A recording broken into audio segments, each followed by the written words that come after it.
Hi guys, welcome to life with Priya Telugu vlogs. ఈరోజు అయితే నేను సాల్మన్ ఫిష్ని ఈజీగా అండ్ టేస్టీగా ఎలా చేయాలో చూపిస్తాను. సో ముందుగా ఫిష్ని అయితే కల్లుప్పు వేసుకొని మంచిగా వాష్ చేసుకోవాలి.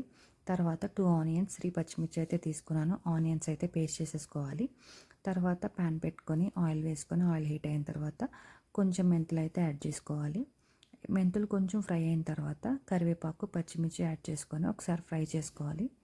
ఇవి ఫ్రై అయిన తర్వాత ముందుగా పెట్టుకున్న ఆనియన్ పేస్ట్ని అయితే వేసుకొని దాన్ని కూడా ఫ్రై చేసుకోవాలి. గోల్డెన్ బ్రౌన్ కలర్ వచ్చేంత వరకు ఫ్రై చేసుకోవాలి.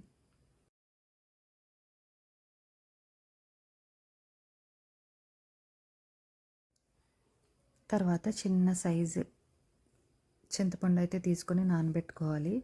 నేను మీకు చూపించినన్ని ముక్కలు వండట్లేదు అనమాట. ఒక ఆరు నుంచి 7 వరకు అయితే వేస్తాను. అందుకని నేను ఆనియన్స్ అండ్ చింతపండు కూడా చాలా తక్కువ తీసుకున్నాను. మనం వండుకునే క్వాంటిటీని బట్టి అయితే తీసుకోవాలి.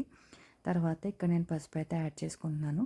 పసుపు యాడ్ చేసుకున్న తర్వాత పసుపు పచ్చివాసన పోయేంత వరకు ఫ్రై చేసుకోవాలి. తర్వాత అల్లం వెల్లుల్లి పేస్ట్ కూడా యాడ్ చేసుకొని ఒక 1 స్పూన్ వరకు యాడ్ చేసుకొని పచ్చివాసన పోయేంత వరకు ఫ్రై చేసుకోవాలి. ఇదంతా పచ్చివాసన పోయిన తర్వాత టేస్ట్కి సరిపడా కారం, 1/2 టీ స్పూన్ ధనియాల పౌడర్, 1/2 టీ స్పూన్ జీలకర్ర అండ్ 1 స్పూన్ గరం మసాలా అయితే యాడ్ చేసుకోవాలి.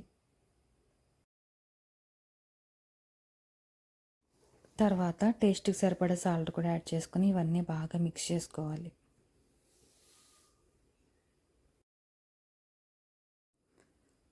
తర్వాత చింతపండు పులుసుని యాడ్ చేసుకొని చింతపండు పులుసులో మనం వేసుకున్న కారం, ఉప్పు, మసాలాలన్నీ బాగా పట్టేటట్టు మగ్గించుకోవాలి. ఇదంతా బాగా దగ్గరికి అయిపోయిన తర్వాత ఒక 1 గ్లాస్ వాటర్ అయితే యాడ్ చేసుకొని మిక్స్ చేసుకొని మూత పెట్టేసి ఆ వాటర్ మరిగేంత వరకు ఉంచాలి.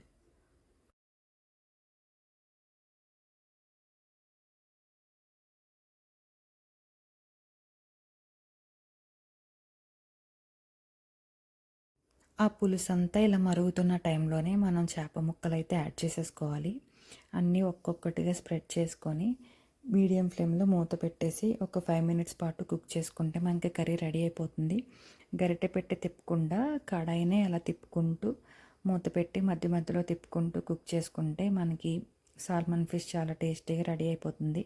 మనం గట్టి పెడితే అవి విరిగిపోతాయి కాబట్టి ఓన్లీ కడాయినే తిప్పుతూ మిక్స్ చేసుకోవాలన్నమాట. మీడియం ఫ్లేమ్లో ఒక 5 మినిట్స్ కుక్ చేస్తే రెడీ అయిపోతుంది. అది కూడా దగ్గరికి కూడా అయిపోయింది కదా. ఫైనల్లీ పులుసు కొంచెం దగ్గరికి అయిపోయింది కాబట్టి ఇంక ఇప్పుడైతే కొత్తిమీర వేసేసుకుంటే మనకి సాల్మన్ ఫిష్ కర్రీ పులుసు అయితే రెడీ అయిపోతుంది. ఈ రెసిపీ చాలా సింపుల్గా ఉంటుంది, అలానే చాలా చాలా టేస్టీగా ఉంటుంది. మీరు కూడా తప్పకుండా ట్రై చేయండి. ఈ రెసిపీ మీకు నచ్చినట్లయితే వీడియో లైక్ చేయండి, షేర్ చేయండి, అలానే సబ్స్క్రైబ్ చేసుకోవడం మాత్రం మర్చిపోకండి. Thank you for watching.